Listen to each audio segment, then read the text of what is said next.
Good morning and welcome to Odyssey on WBEZ Chicago 91.5 FM. And we're joined by Barack Obama, who is Illinois State Senator from the 13th District and a senior lecturer in the law school at the University of Chicago. You know, if you look at the victories and failures of the civil rights movement and its litigation strategy in the court, I think where it succeeded was to vest formal rights in previously dispossessed peoples, so that I would now have the right to vote. I would now be able to sit at a lunch counter and order, and as long as I could pay for it, I'd be okay.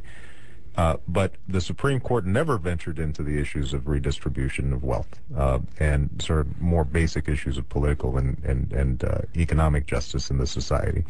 And to that extent, as radical as I think people tried to characterize the Warren Court, it wasn't that radical. It didn't break free from the essential constraints that were placed by the Founding Fathers in the Constitution, at least as it's been interpreted, and Warren Court interpreted it in the same way, that generally the Constitution is a charter of negative liberties, says what the states can't do to you, says what the federal government can't do to you, but it doesn't say what the federal government or the state government must do on your behalf.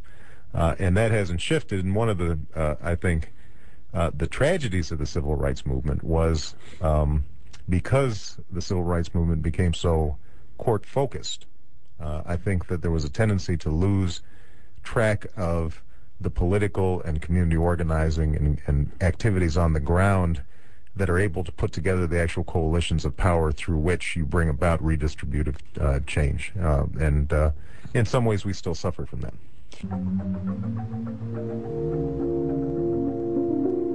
Let's talk with Karen. Good morning, Karen. You're on Chicago Public Radio. Hi. The gentleman made the point that the Warren Court wasn't terribly radical. My question is, with economic changes, my question is it too late for that kind of reparative work economically, and is that the appropriate place for reparative economic work to take place? You mean the court? The courts, or would it be legislation at this point? Yeah, you know, maybe I'm showing my bias here as a legislator as well as a law professor, but you know, I'm not optimistic about bringing about major redistributive change through the courts. You know, the institution just isn't structured that way.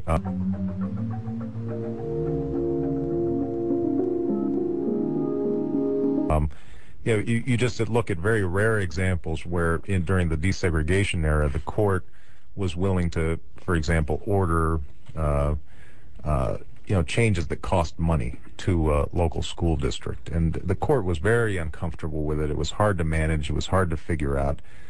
You start getting into all sorts of separation of powers issues, you know, in terms of the court monitoring or engaging in a process that essentially is administrative and takes a lot of time.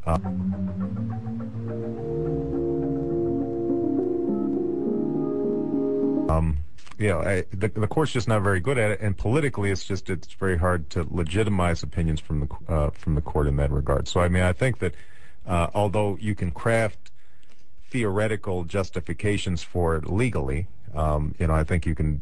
Any three of us sitting here could come up with a rationale for bringing about economic change through the courts.